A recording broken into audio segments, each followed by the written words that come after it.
અને સુરતમાં કારખાનેદારોની વહારે આવ્યા વરાછાના ધારાસભ્ય કુમાર કાનાણી।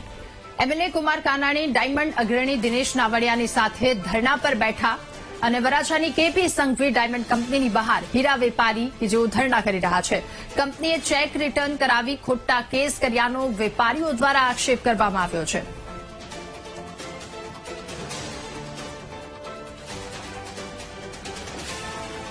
તો કંપનીએ ચેક રિટર્ન કરાવી ખોટા કેસ કર્યાનો વેપારીનો આક્ષેપ। જો કે હવે આ સમગ્ર મામલે એમએલએ પણ તમામ લોકોની બહાર આવ્યા છે। કારખાનેદારોની સાથે વરાછાના ધારાસભ્ય કુમાર કાનાણી પણ બેઠા છે। એમએલએ કુમાર કાનાણી ડાયમંડ અગ્રણી દિનેશ નાવડિયાની સાથે આ ધરણા પર બેઠા છે। તેમના દ્વારા આક્ષેપ લગાવવામાં આવ્યો છે કાર્યકરો ત્યાં છે। વરાછાની કેપી સંઘવી ડાયમંડ કંપનીની બહાર હીરા વેપારી કે જેઓ ધરણા કરી રહ્યા છે।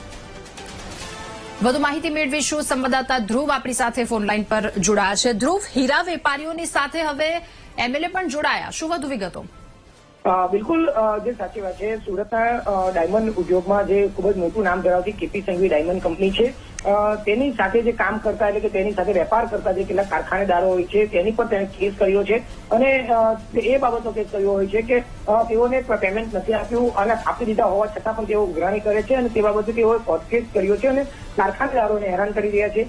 જોકે વારંવારની રજૂઆત છતાં કંપની અને કારખાનેદાર વચ્ચેની લડાઈમાં હવે ખુદ ધારાસભ્ય પણ મેદાને ઉતર્યા છે।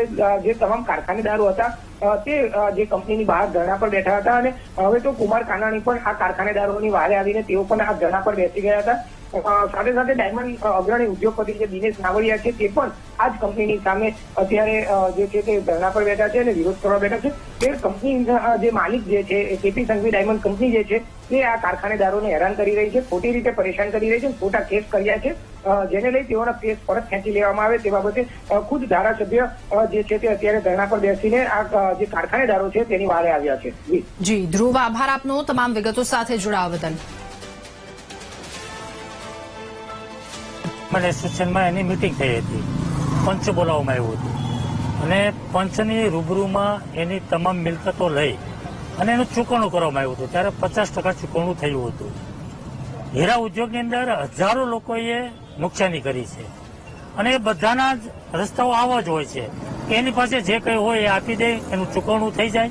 25%, 30%, 50%, 75% જે કંઈ ચૂકવણું થતું હોય એ આપી દે અને વાત ત્યાં પૂરી થતી હોય છે। પરંતુ આ કેસની અંદર 12 લોકોએ જે વેપાર ધંધો કર્યો હતો એને ચૂકવણું આપ્યા પછી પણ એની પાસે જે ચેક પડ્યા હતા એ ચેક ભરીને એની ઉપર પોલીસ કેસ કરવામાં આવ્યો છે। જો એને પોલીસ કેસ કરવો જ હતો તો ચૂકવણું લેવાની જરૂર નહોતી। જે કંઈ વેપાર ધંધો થયો દલાલ હસ્તક થયો છે, ચૂકવણું પણ દલાલ હસ્તક રહ્યો છે અને આ પરિવાર ઉપર કેસ કરવામાં આવ્યો છે। પતિ પત્ની બંને ઉપર કેસ કરવામાં આવ્યા છે, 12 પરિવાર ઉપર। તો એ બંને જો જેલમાં જાય તો અત્યારે ખાવાના ફાફા પડે છે, છોકરાઓની ફી ભરવા માટેની પૈસા ને તે લોકો પાસે, તો બંને જો જેલમાં જાય તો છોકરાઓ રોડ પર આવી જાય, રજળી પડે। માનવતાની દ્રષ્ટિએ પણ જોઈએ, હીરા ધંધાની ચૂકવણીના જે કંઈ વાત છે એની તો છોડી દો, પણ માનવતાની દ્રષ્ટિએ પણ જોઈએ આ કેસમાં એને બાંધછોડ કરવી જોઈએ।